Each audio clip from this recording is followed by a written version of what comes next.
In the video today, we're answering a viewer question because Amakik asks us, how do celebrities buy exotic pets like a tiger like Mike Tyson has?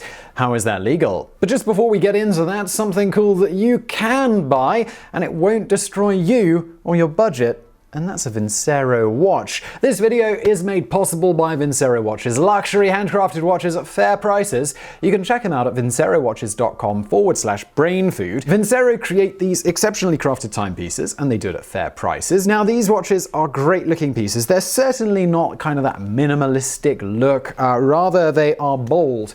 They are distinctive. And, they don't just blend in and look like every other watch out there. It's a watch that they're gonna notice. I've got a couple of them. Actually, I've got this Chrono S one right here. This is also a Rogue. I was wearing this for most of the summer. It's got this rubber strap, which is kind of a bit better for summer wearing, I find. And then generally in the autumn and the winter, and probably most of the spring, I wear the leather. I do prefer the look of the leather. And the Chrono S, it's more like a classic look. This is more of a sporty look. I like both, but this is my winter wearer. But to each their own. This has also been a fantastic watch. Vincero have 18,000 5-star reviews, so it's really hard to go wrong. The attention to detail is fantastic. The price for what you get is great. The feeling is great. It's all good.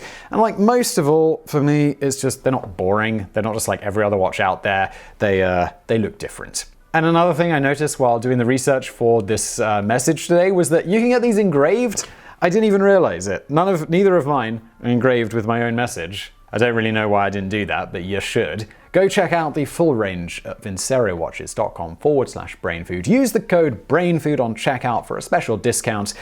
And let's get into today's video. As you may or may not know, there are around twice as many tigers in the United States, around 5,000 to 10,000, as there are in the wild in the rest of the world, with the vast majority of those big cats belonging not to zoos, but private owners who keep them as pets. So, how are people legally able to acquire these animals? To begin with, at the federal level, there are no real regulations on the sale of these particular exotic animals outside of the Captive Wild Animal Safety Act of 2003, which was put into place to try and quell the rise in popularity of people purchasing big cats. However, this is extremely limited in scope, mostly just banning, outside of certain exceptions, transporting them across state lines. That said, as most of these big cats are bred locally in the United States, and particularly with cubs, it's not difficult to transport them across state lines without getting caught, this has proved a minimal hurdle to acquiring such an animal. Further, given there is no federal registry or the like of who has these animals, it likewise makes it relatively easy to flout the rules. On that note, there are a mishmash of laws at the state level concerning tiger and other exotic animal ownership, but these are often not strictly enforced, and in some cases there are no rules at all. For example, if you happen to live in Nevada, Alabama, North Carolina, Wisconsin, and South Carolina, you'll find you can just go buy one without telling anyone. No permit or license required, outside of the fact that North Carolina allows counties to have their own rules here, and Wisconsin requires you to get a permit if you're bringing the animal in from another state, which, as noted, is mostly illegal outside of some exceptions. Additionally, there are at least a dozen more states where buying an exotic pet like a lion or a baboon requires simply filling out a bit of paperwork and paying a small permit fee.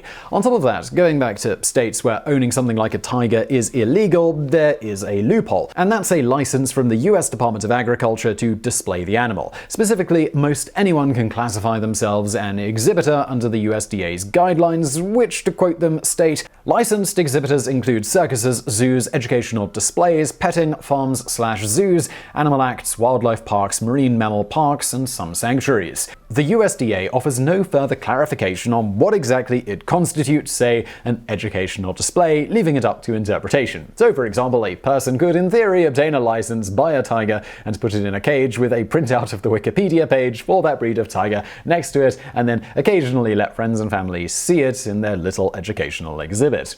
Not only would this be perfectly legal, but in some cases it may even allow an enterprising individual to actually potentially write off the cost of that tiger on their taxes, if done right. As to the process to get the USDA license, the fees are only around $10 to apply, and then $30 to $300 per year after that, varying based on how many animals and the type of animal you want to have. Beyond that, to qualify, you just have to show that you have the minimum required facilities as dictated by the USDA. Unfortunately for the tigers, the USDA a minimum is not anywhere close to the level considered needed by the Global Federation of Animal Sanctuaries, nor the Association of Zoos and Aquariums. Also, much to the chagrin of animal rights activists, after you get the license, the government is notoriously lax when it comes to regulating the facilities of licensed exhibitors, reportedly only checking in around once per year, typically, if at all. On top of that, as it is the job of the owner of the animals to keep a record of what animals they have for the USDA to inspect when they do come out, it's not terribly difficult to hide the fact that you might have more animals than you're showing them if you think you don't have the minimum required facilities for a given animal. Furthermore, even in cases where facilities are found to fall below these standards, the more exotic animals are rarely confiscated because, to put it simply, there's often nowhere for them to go, with better equipped sanctuaries and zoos already overrun thanks to many owners buying a cute little easy to manage tiger cub only to quickly find out they bit off more than they could chew when the tiger potentially reaches 500 to 800 pounds and gets up to 12 feet long from tip to tip. Tigers are huge. Naturally, once the reality of taking care of an adult tiger hits, a lot of owners place a rather desperate call to sanctuaries and zoos to see if someone will take the animal. If unable to find a home, sadly, simply putting the animals down is not uncommon. Factor in many fairly minor fines and repercussions for being caught violating the USDA's rules here, and there's little incentive for a person with tiger buying money to care about potentially incurring the wrath of the laws, even sometimes the state-level ones. Moving away from the United States for a moment, in many other parts of the world, the ownership and sale of exotic creatures is regulated a little more strictly. In the extreme, there's countries like Austria where owning a tiger is outright banned outside of zoos and sanctuaries. For most countries, however, it is still allowed, usually requiring the purchase of a license or a permit, though generally with more regulations to actually get the license. For example, in the UK, it's actually perfectly legal to own a tiger, but the laws surrounding the ownership of exotic animals are a little more strict and more heavily enforced, thanks to the Dangerous Wild Animal Act of 1976. This stipulates that people must buy an annual license and must adhere to strict guidelines and regular inspections, as well as carry liability insurance in case the animal runs amok. As an aside, we'd like to note that the Dangerous Wild Animals Act of 1976 is quite the read for anyone who's interested in it, and it notes, among other things, that Britons are free to keep aardwolves, a bit like a small hyena but fascinatingly eats bugs mostly, otters and seals as pets without a permit. In any event, given the slightly more strict rules and tracking, it is known that in the UK, exotic pets kept legally include 300 American bison, some of the most dangerous creatures in the world to humans statistically, which has hindered efforts towards their mass domestication for agriculture, over 500 monkeys, 250 poisonous snakes, 50 crocodiles, 2,000 ostriches, and approximately 150 big cats, mostly leopards. As to why leopards are so popular, apparently these are often used to interbreed with domestic cats, the idea being to create new, smaller, and slightly more domesticated versions of the animals that can be sold as pets. Moving on to actually purchasing the creatures, up until 2014 in Britain, the one-stop shop for an exotic pet was Harrods Pet Kingdom in London. Prior to the introduction of the Endangered Species Act of 1976, the Pet Kingdom sold nearly every kind of animal requested, and even after had quite the variety, at its peak containing a stock on hand that rivaled that of the London Zoo. Wealthy Britons were known to be able to walk into Harrods and casually buy 3 scarves and a crocodile, with the store having a reputation for inscrutable standards of service, a fact epitomized by the story, whether true or not is hard to determine, of the time that King Zog of Albania called to inquire about buying an elephant. Rather than think this might be a prank call, the story goes that the concierge answering the phone simply responded without missing a beat, "African or Indian, sir?" In more modern times, as we can attest, a quick and very basic Google search is about all you need to do to find a slew of outlets willing to sell you a tiger or many other such exotic animals. In some places, like certain states of the US, they will even do it locally. This all brings us around to the cost of acquiring said tiger. It turns out you don't need to be rich at all. If you like an adult tiger, this can sometimes be acquired for free from an owner trying to get rid of theirs. As for cubs, depending on the exact type, you can usually find one in the realm of $1,000 to $3,000, though they can be more expensive for some of the most prized ones. For example, an albino tiger cub can cost upwards of tens of thousands of dollars. A further thing to consider on that one is that those albino tigers are so incredibly inbred at this point that they come with massive healthcare costs. So this brings us to the first expensive cost of owning a tiger, and that's healthcare. As you can imagine, there are only a small percentage of vets willing and skilled enough to attend to a tiger, and they don't exactly offer the services on the animals cheap. Further, in some cases, finding a vet actually requires transporting the tiger long distances, which is a bit more of a process than simply throwing said animal in the back of the car. In fact, if you can train your tiger to put up with this, and it's not going to be a risk to your driving, most vets will not accept a tiger if it's uncaged.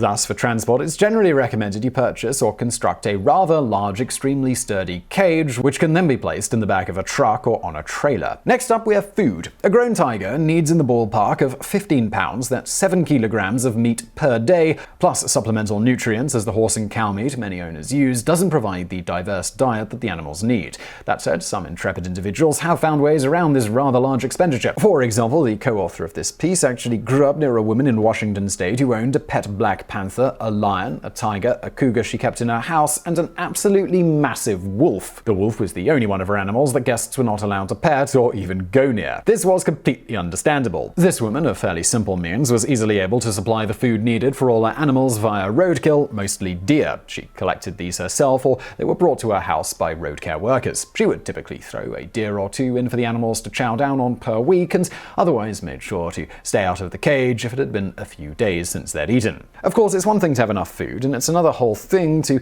have enough space to humanely keep the animals. For reference here, a typical male tiger naturally has a range of about 40 square miles, that's 100 square kilometers, whereas the females tend to like around 7 square miles, that's about 18 square kilometers. Few have that kind of land, but even a small acreage is tricky because tigers are notoriously good at escaping from tall fences, leading to many just throwing them in small cages to make sure that they stay put and for general safety. It's at this point we should note that tigers never stop seeing humans as prey, even the humans that raised them from their earliest life. For example, one Cindy Gamble of Minnesota, who had cared for her tigers among many other dangerous animals for over a decade, found her life abruptly ended when, for whatever reason, her 500-pound Bengal tiger decided to go ahead and kill her in 2006. In yet another case, this one in 2003, a 10-year-old boy, Clayton James Eller, was shoveling snow when he got a little too close to his aunt and uncle's tiger cage, which had a small opening under the chain-link fence so that their dog could go in and play with the tiger. On that note, by all accounts up to this point, the tiger in question had always been extremely friendly to humans, including Clayton, and animals such as their dog. Tragically for the boy and his family, that particular day, for whatever reason, the 400-pound animal decided to reach under the fence, grab Clayton, and pull him in and maul him. The boy's uncle, James, almost immediately rushed into the cage and with all his strength tried to get the tiger off the boy and stop the attack, but was unsuccessful. He then ran, got his gun, and shot the tiger dead. Sadly, Clayton didn't survive the ordeal.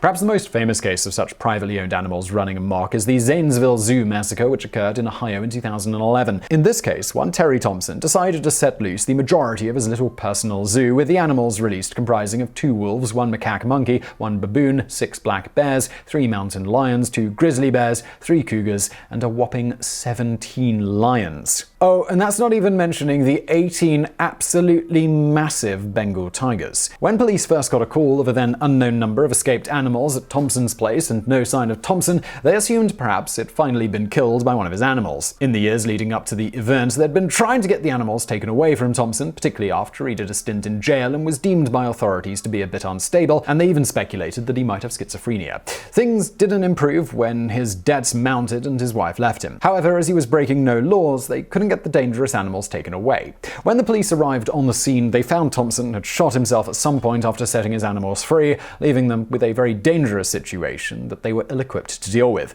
To get an idea of what it was like on hand, we have an account from one of Thompson's neighbors, Sam Kopchak, who was the first to notice the issue when his horses started freaking out. Upon investigating, he saw a slew of animals observing his horses. He notes, "I'm telling you, the lion is bad enough, and the lioness is bad enough, and the wolf is bad, and the bear, but don't be around the tiger. The tigers are actually bigger than the lions if they're fully grown."